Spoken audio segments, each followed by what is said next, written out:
Sekarang kita di bangunan Kementerian Pembangunan Wanita, Keluarga dan Masyarakat Putrajaya. Untuk bicara sosial bilangan 3 2026 kali ini, kami bawakan kepada anda tajuk Child Grooming Jerat di Sebalik Senyuman. Jadi, Sufi, apakah itu sebenarnya child grooming? Okey, kalau nak tahu lebih lanjut, jom tanya masyarakat.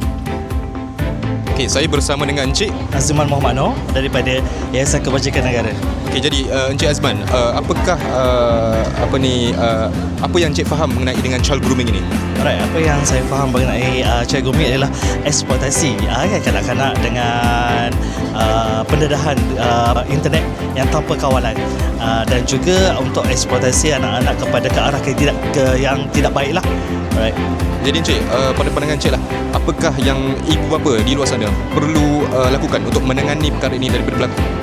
Sebagai ibu bapa harus mengawal setiap kita panggil apa yang gadget daripada anak-anak lah, supaya mereka tidak sebar luas dengan gejala-gejala yang tidak sepatutnya.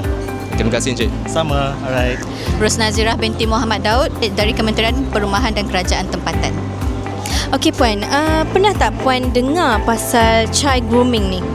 Pernah, dan sepaham saya child grooming ni bila kanak-kanak tu dimanipulasikan oleh orang dewasa untuk dapatkan trust dia, tapi sebenarnya dia buat benda yang tak elok. Okey Puan, pernah tak berdepan dengan isu child grooming ni? Saya tak ada pengalaman tu, tapi saya pernah tengoklah, kita kan sekarang terdedah dengan media sosial. So banyak perkara-perkara tu dimainkan dalam media sosial, so kita boleh nampak sendiri. Dan pada saya, ibu bapa mainkan peranan penting untuk berikan kata-kata macam peringatan dekat anak-anak tu supaya dia tak terlalu teruja bila dia pegang gadget tu dan bila dia berhadapan dengan situasi-situasi macam itu. Okey, jadi saya bersama dengan Puan Munirah Ayuni binti Muhammad Mohtar daripada KPKT. Okey, jadi Puan, menurut pandangan Puan, apakah itu pemangsaan seksual kanak-kanak ataupun child grooming? Certain individu di mana dia telah memilih kanak-kanak ataupun siapa yang dia nampak, dan dia akan memuja berlebihan dan akan memberi orang kata hadiah. Sebenarnya itu adalah di mana mereka perlahan-lahan memberi hadiah dan memuja berlebihan, dan nanti kanak-kanak tersebut merasa yang mereka tu dah besar dan dihargai. Pada pandangan Puan, apakah peranan masyarakat keseluruhannya untuk menangani perkara ini? Saya ibu bapa, sebab sebenarnya kadang-kadang kanak-kanak ni mereka tidak mengenali individu tersebut. Contohnya jika parents, ibu bapa memberi telefon, handphone tu memang semuanya di orang kata dalam handphone tu hanya satu klik, satu jari, dan semua maklumat akan diberi oleh kanak-kanak tersebut, dan individu tersebut mengambil peluang dan mengambil kesempatan terhadap itu. Itulah fahaman saya tentang child grooming tersebutlah. Terima kasih Puan. Baik, saya bersama dengan Farhani Rizky Aulia binti Dedi Hidayat. Baik, Cik Farhani, pada pandangan Cik Farhani, apakah platform yang paling berisiko untuk berlakunya child grooming ataupun gangguan seksual kanak-kanak ini?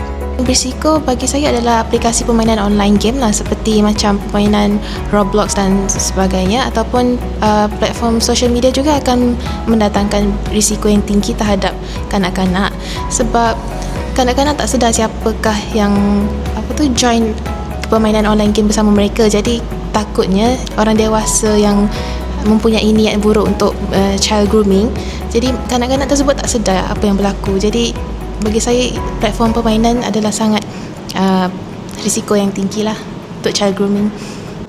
Jadi itu sedikit mengenai dengan pandangan masyarakat mengenai child grooming. Jom kita dengar apa pula kata panel. Jadi saya bersama dengan nama saya Dr. Lilia Afzani binti Saidi, saya daripada Universiti Pertanian Nasional Malaysia. Jadi doktor, mungkin sedikit mengenai program ini. Apakah sebenarnya child grooming dalam konteks di masyarakat Malaysia ini? Lihat mangsa itu dimanipulasi dalam konteks kepercayaan dan juga ikatan emosi yang akhirnya akan mempengaruhi kepada tingkah laku mangsa. Jadi doktor, soalan yang kedua, siapa punya peranan yang paling penting sekali dalam untuk menangani perkara ini?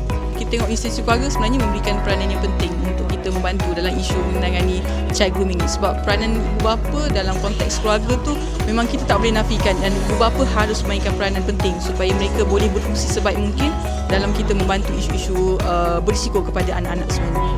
Terima kasih Dr. Lin. Saya bersama dengan Superintendent Hirdawati binti Isa, Ketua Unit Siasatan Kanak-Kanak di 11 Jabatan Siasatan Jenayah Bukit Aman. Di Puan, mungkin boleh serba sedikit beritahu kepada kita apakah sebenarnya pengisian program ini? Sebagai ibu bapa, peranan kita adalah paling besar sekali yang perlu kita ambil tindakan awal sebelum perkara menjadi lebih melarat demi keselamatan anak-anak kita. So, ajarlah program seperti ini diteruskan untuk kita lebih mendidik kepada kaum ibu bapa untuk lebih cakna tentang peranan dan tanggungjawab masing-masing. Jadi soalan kedua, Puan, apakah keberkesanan undang-undang di Malaysia ini terhadap untuk menangani perkara ini? Adakah cukup undang-undang ataupun perlu peranan juga masyarakat ibu bapa? Dari segi undang-undangnya, kita kerajaan Malaysia memang sentiasa memantau dari semasa ke semasa dan walau bagaimanapun masih memerlukan peranan setiap rakyat Malaysia. Kerana kita pun perlu ingat, rakyat Malaysia perlu tahu bahawa Seksyen 19 Akta Kesalahan-kesalahan Seksual terhadap kanak-kanak adalah peranan ataupun kewajipan rakyat Malaysia ini untuk melaporkan semua jenayah seksual kanak-kanak yang berlaku di negara ini. Baik, terima kasih, Puan. Sila follow ataupun melayari media sosial Institut Sosial Malaysia.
Baik, terima kasih, Puan.